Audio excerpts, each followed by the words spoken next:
What's going on, guys? Proof here. Welcome to part 2 of my deck breakdown, deck profile, where I go through some of the little more advanced stuff that I've noticed over time. I forgot to mention about some of the stuff that I would change going into the future. One of the things I was going to change is take out a Misery, because I noticed that having 4 Misery became a little more of a liability than it was a help, because she would like clump up and I would see maybe 2 Miseries on my drive check on a GB3 turn with no way to call her out, or maybe I already had one on the field. Definitely, like I mentioned, add in another Ryzen Nova, just because I want to have 4 in here, especially going against the future Mega Colony matchups. Add in another Acrobat Verde to have a third stride enabler. And then I want to add in 2 more Silent Jokers, or add in 2 Silent Jokers, the crit trigger that push into the soul to unflip. Because not only will it help resource management, but it'll also add consistency to first stride Miracle Ace, and it'll also give me another crit to add to the deck to push a little bit more damage on decks that may try to go a little bit slower, try to slow me down. So with that in mind, this is a little bit of an advanced showcase, I guess, where I want to talk about some stuff I noticed. And the first thing I want to touch on is the importance of Soul, especially for the first stride Miracle Ace turn, because I figured that'd be a good thing to touch on. Because of course you're gonna try to get a ton of Soul for your big stride turn, but first stride Miracle Ace is something that I like to strive for. And so, say this is your Soul going into your ride phase for grade 3, so you have 2 Soul already, and if you call out Medical Manager, you add a 3rd Soul. So let's say we'll put him in, which is 3. And so the magical, you want to shoot for even numbers.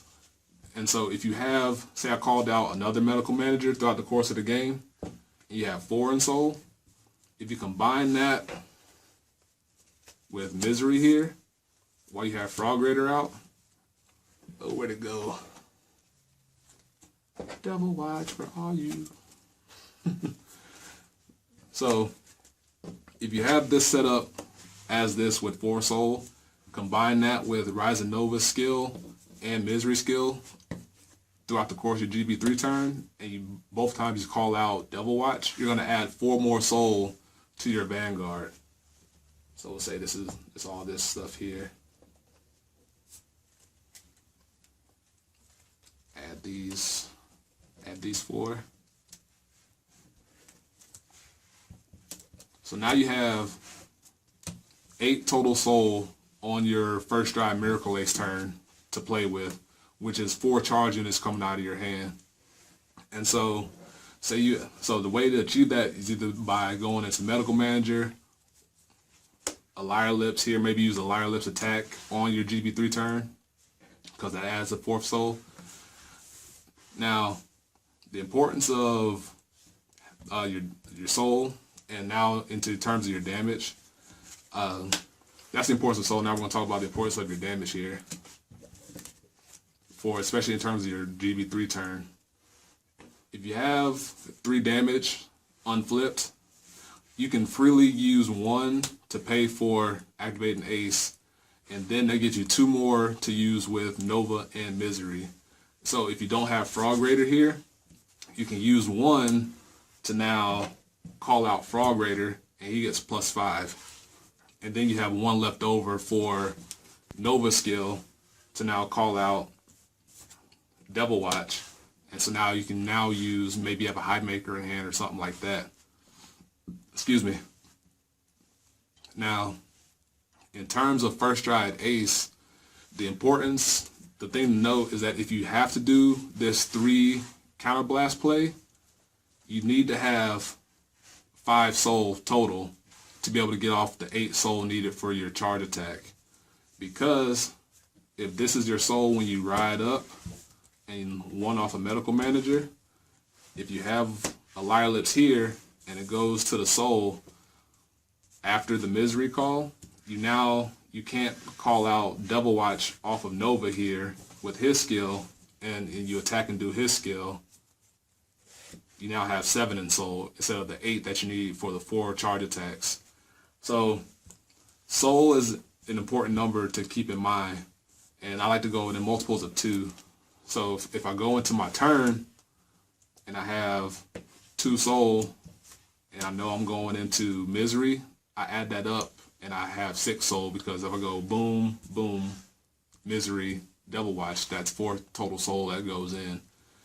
And so just little things like that to keep in mind. But the standard combo is 2 counterblast unflipped. You have a bucket of soul with Lyre Lips here.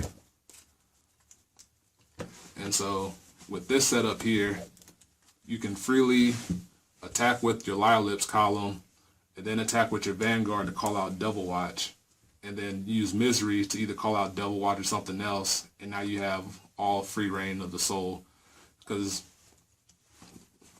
use 1 for Nova, then you unflip, and then you can do it again with Devil Watch, or with Misery here, and keep looping Devil Watch until you have a ton of soul.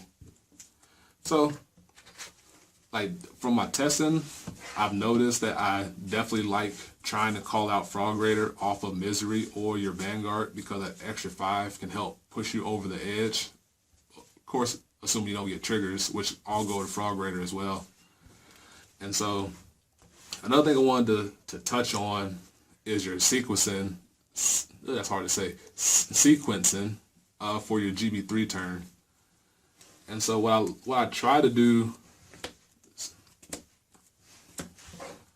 I try to shoot for forcing out at least 2 cards from my opponent. And so if Frog Raider has its 12,000 power and you call out Heave Wheeze, that's 31, because 19 plus 12 is 31. And so that forces at least 2 cards from your opponent, either through a PG, if they have to use 2 10Ks and an intercept, that's 3 cards, or they can, if they G guard, then they have to also use another guard on top of that. And so when I'm going into my turn, if my opponent has less damage, I'm going to keep trying to call out the cards that force out as much guard as possible, leading up to them to get them as 5 as fast as I can. Or if I have Cobalt here, I like to throw him down after Frog Raider has a couple buffs to make them either take a 5th damage or to make them use up a ton of guard. Because if it, say Frog Raider is 12k and he's 21, they either have to use at least a 10k to stop him, to stop me from drawing a card and losing an intercept or something like that. And so sequencing is very important. You don't want to call out Cobalt when your opponent has 5 damage, because he loses all pressure, minus the fact that he may be attacking for a huge number. I like to use him when my opponent has 4 or less damage, so that if he does hit, I can get the benefit off of him. And then try to save your big cards for either forcing damage on your opponent or just to get you over the hump while still getting the boost onto Frog Raider here. Because by the time you have like 6 boosts on Frog Raider and you call out a Millie who's a 6k, it's still going to be attacking for like 43 to 48,000 regardless. So those are the big things I want to talk about in terms of your GB3 turn itself, because your whole game is trying to build up for your big GB3 turn. Some of the things that I notice people do crazily is that, in terms of guarding, that maybe they don't know what is about to happen with the GB3 turn, and so they use their big guard too early into the attack, and now all of a sudden they don't have enough guard to survive the later swings. For example, I was facing some guy, I think it was on CFA, and I called out Double Watch. Yeah. Or say I called out him here, he's attacking for 21. They dropped the G Guardian on him, and then he will return, and then the rest of my GB3 turn would happen. And then they'll realize that they made a big mistake in dropping their G Guard so early, and then they don't have the guard to survive the rest of the attacks. Another thing I noticed that some people do is that they let the Vanguard hit. They let Miracle Ace hit. And I know they may have a PG or something, and then they choose not to use it. But if Miracle Ace hits and I hit a critical trigger, you now are taking 2 damage, and Frog Raider gets the extra power boost on top of that. And so if you see me, where'd it go? If you see me call out Devil Watch off of my Vanguard swing, more likely than not, I would expect them to PG the Vanguard attack.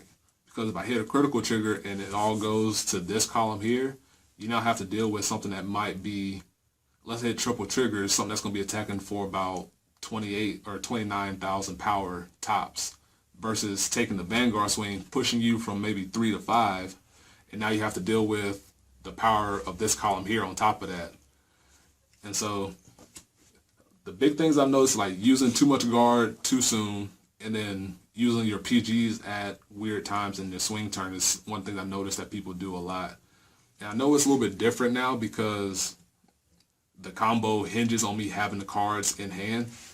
So you may not know exactly what I have left in hand.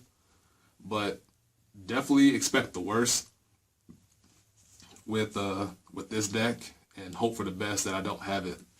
I think that'd be the best way. That's probably how I would play it. Corey Kai, you got anything you wanted to touch on from facing against this deck a numerous number of times? Don't let Vanguard hit at all. Don't let nothing do nothing. Wow. But if he goes into Damn Fear Lily as the Link Joker player, don't let it hit. It's pre-damage. It's pre-cycle for him. Like, his Vanguard swings are the least important swings when you know you have to fight against Miracle Ace at the end. So you want to guard as much as possible because you know Miracle Ace is coming, and sometimes you just have to take those swings and you just have to hope for the best. Hope you get that draw or that heal or just that damage bunker that makes things easier to guard. Mm-hmm. But don't let this super pressure. Wow. She did nothing to nobody. Why is she so dangerous?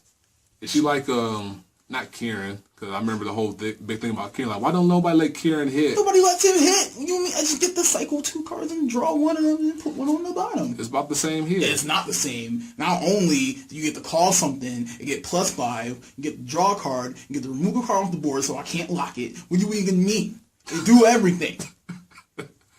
And that's why I like her more than Bruce. I was going to go into all this different stuff and things about like the first stride turn, the middle stride turn, all this. I think I pretty much touched on that. With Damn Fear here, like, your biggest setup, your formation is going to look something like this on your first stride turn, because you're going to be aiming to shoot for Miracle Ace by putting one card from your hand into the soul for Nova skill, calling out Devil Watch, and then attacking here and getting +2 soul off of that. Well, over the course of the turn, +2 soul. And so this is likely going to be the first stride setup you see against most Spike Brothers players that are playing this version of the deck. The only other alternative is going to be Misery here, and then both attacks are going to be calling out either Devil Watch, or you're going to call out Adobe into an unboosted side. Because if you're playing a retired clan, they're not going to commit Frog Raider to the board. If you're playing Gear Chronicle, they're not going to commit this to the board. But they are going to potentially commit Misery to the board if you're not playing a retired clan, because they could have a G Guardian to use Dismal to protect her. And so those are the main two first stride formations you're likely to see. I can't think of anything else to touch on besides those main key points. But the deck is super fun. It has a lot of ways that it can play and get to the same end result. I've been playing the deck exclusively for the last 4 months. I'm not sick of it yet, which is rare for me. And so, like, I can use this video to answer any questions you guys may have about the first stride turn, the end-game turn, when to commit Misery to the board, which is usually when you have a G Guardian in your hand, especially because I'm going to be playing 3 in the future. I have less of her, so she becomes more of a precious commodity. And so you're going to definitely commit her when you have a G Guardian. Oh, and before I do sign off, I want to touch on, where'd he go? Where'd Hidemaker go? Incognito. Oh, here's one. The importance of Hidemaker in here is a couple fold. On one hand, he turns a Counterblast into 2 soul for your GB3 turn. But on top of that, when you combine him with Miracle Ace, they stack up together. And so if you put him to the bottom of your deck through on your Miracle Ace turn, Miracle Ace's GB3 activates, his GB1 activates on top of that, and you can resolve them in any order. So if your field setup is something crazy, such as this, and you don't have Misery here, you can stack the two together to, when he goes to the bottom, Counterblast 1, call out a unit, Misery here, and then you can do the GB3 to call out a charge unit. So now, for the cost of 1 Counterblast and 2 Soul, you now have the option, you now have potentially 2 more attacks enabled through Misery coming out and using her skill to call out another charge unit for you. So, Frog Raider is like a transformer. He's more than meets the eye. I just want to throw that in there. And so, I currently play 2, and so I'm kind of wavering between 3 Dobe and 2 High Maker, or 3 High Maker and 2 Dobe for the future. So that's where playtesting is going to come in, and we're going to see, because for interactions like this can make or break a game for you. So those are some of the things I wanted to touch on. If I didn't expand on it enough, definitely ask me in the comment section. And hope you guys enjoyed this 2-parter. Look out for Corey Kai's 2-parter as well. Hey. And until next time, guys, peace. Be easy. Bye.